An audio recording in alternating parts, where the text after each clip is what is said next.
Day 3 of our Japan adventure, and we're spending it all at Universal Studios Japan here in Osaka.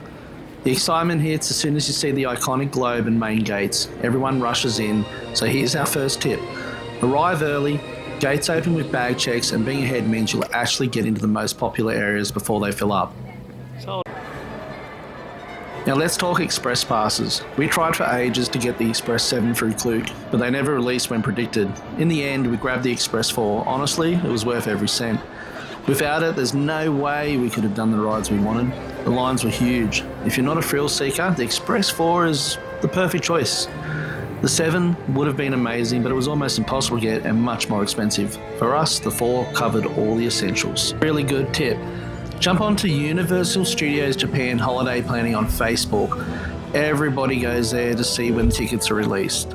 It's a great resource, so check it out. Our first destination was Harry Potter World. Walking through the gates feels like stepping into the movies, from the Hogwarts Express to magical details like the Snoring Book. The castle looks incredible, but here's a heads up for families.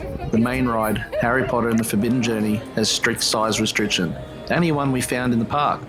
Our son and myself was actually too tall to ride, which was a surprise. Definitely check before you line up.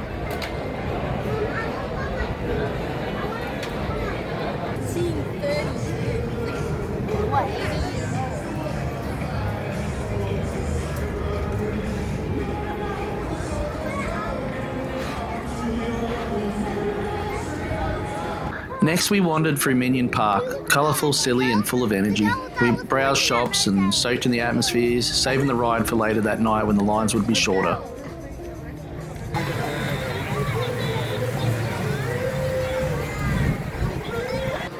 I love Minions.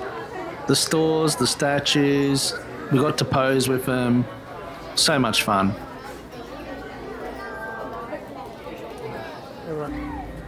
From there, we made our way past Jurassic Park. Peter and Phoenix took on the flying dinosaur, one of the most thrilling rides in the park. This ride line was about 40 minutes. We sat down in the shade, and because they got water stations everywhere, we simply refilled our water bottles and waited to hear them screaming as they went past.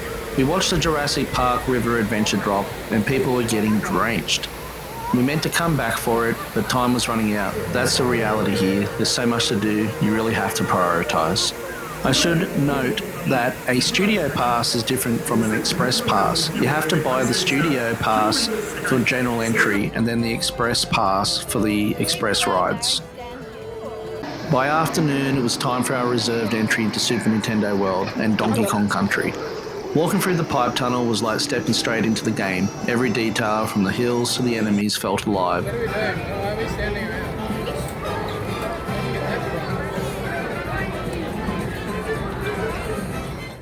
We headed into Bowser's Castle for the Mario Kart ride. This is where the Express Pass really paid off. Get out of the way.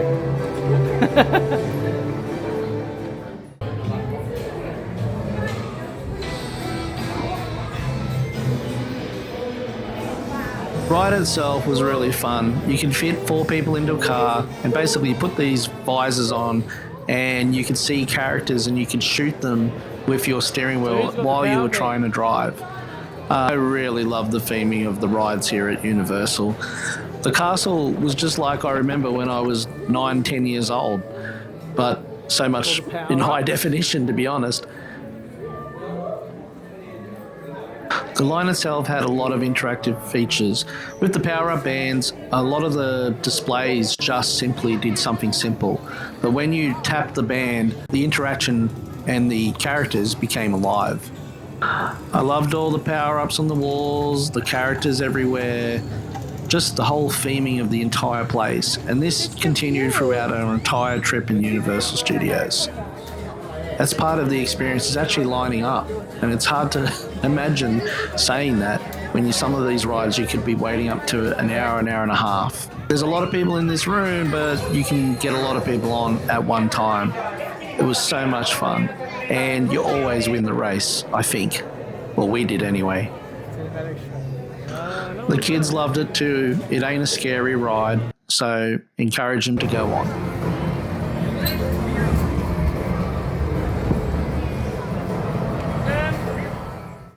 finish the ride and come outside, we get to see more of the park as we rush to get on the ride. Peter lines up for some Mario popcorn, and as a result, I get a Mario Kart for my display shelf.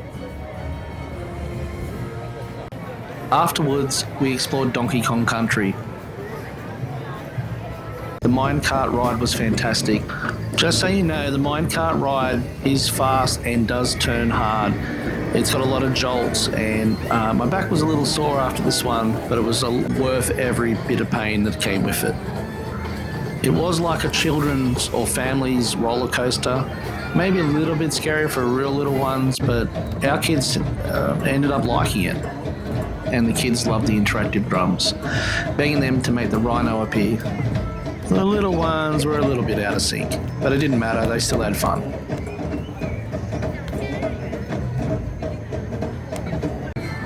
Being a huge Mario fan, I just had to see all the shops. I loved taking home Mario gear. One Up Factory was just one of the many. As the sun went down, the whole world lit up. Peach's Castle, the coin blocks, the power-ups, it's just stunning at night. If you can stay late, the atmosphere is totally different and way less crowded.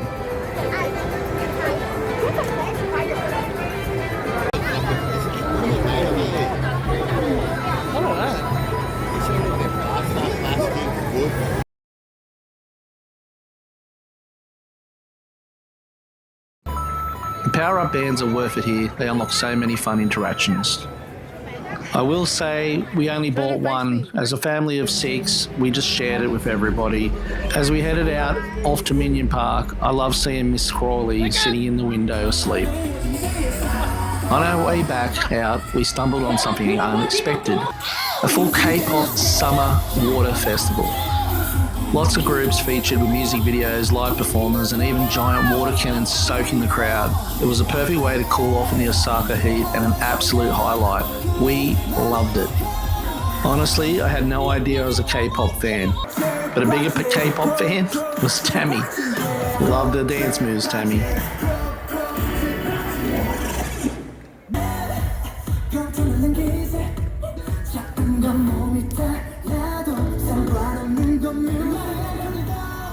Finally, with the park quieting down, we circled back to Despicable Me Minion Mayhem. The ride was hilarious, and best of all, no line.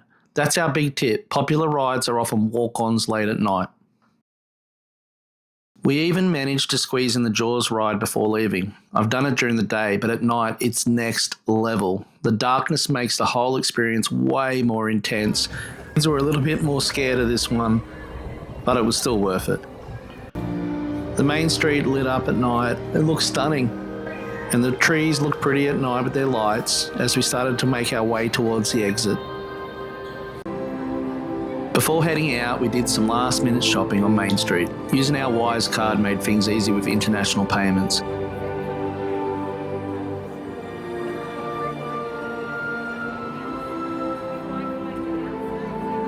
Here's another tip. It was pretty hot in July, so we went to a lot of the side shows during the morning. We didn't get there early either, like some people probably do. We just felt we'll just go with the flow. If you can and it's hot, hire a pram. It's not a bad idea if you got really little ones. They will whinge about the heat. There's not a lot of shade. We didn't have a pram, but we thought it might have been helpful. Wasn't really required, but it just means we just had to stop a lot more for ice creams and drinks. Wave. By this point, we were tired but so happy.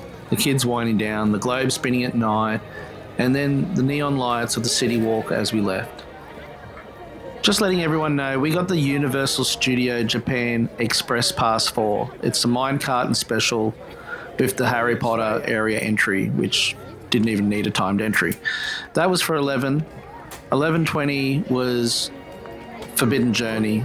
Super Nintendo World was 4 o'clock, and Mario Kart 4 to 4:30. Minecart Madness 4:30 to 5. After more than 10 hours in the park, we were completely exhausted, but this was without doubt one of the best days of our trip. If you're visiting Universal Studios Japan with family, plan ahead, grab an express pass, and don't miss the magic of staying until nightfall. Expect a long day. There was a train station, and as we said in our previous video, we were one stop away. That's it for day 3 of our Japan family adventure. In day 4, we head off to Nara Park to meet the famous deer and then explore the incredible Osaka Aquarium. If you enjoyed this video, make sure to hit the thumbs up and please subscribe so you don't miss the next episode. See you later.